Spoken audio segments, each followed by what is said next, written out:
Mesto Komárno sa píši jedinečnou pevnosťou, ktorá nemá na Slovensku páru. Presnejšie by sme mali hovoriť o niekoľkých pevnostiach, ktoré spolu vytvárali prepracovaný fortifikačný systém bastionového typu.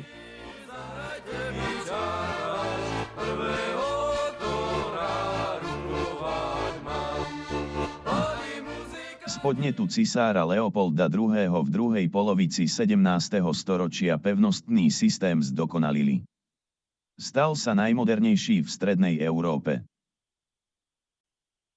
Vysoká miera zachovalosti jednotlivých objektov ako aj obrovský rozsah opevnenia tak tvorí z pevnostného systému Komárna historický unikát, ktorý si zaslúži pozornosť.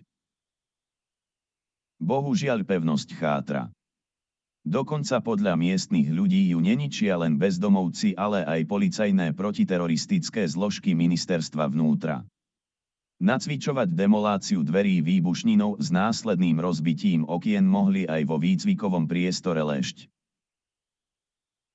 Našťastie sa začali organizovať žijúci potomkovia vozotajov a zriaďujú si tam pár miestností s finančnou podporou maďarskej a čiastočne aj slovenskej vlády.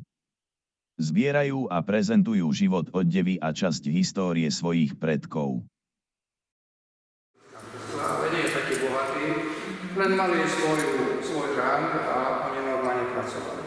Čo bolo pre nich čo ich zlúčilo, že oni konskou silou ťahali lode proti prúdu Dunaju. A potiahli tie lode do Deru, do Bratislavy, ale až do Viedne a ešte ďalej. Čiže k tomu potrebovali, keď dokopy svoje dva lode, k tomu potrebovali 30 až 40 párov koní. Toľko nikto nemal, takže oni sa museli nejako dať dokopy a to urobili potom neskôršie, takže vytvorili endogámnu spoločnosť, čiže medzi sebou sa sobášili, tak ako na dediči, že tak kohonou, takú kohoň s koňom.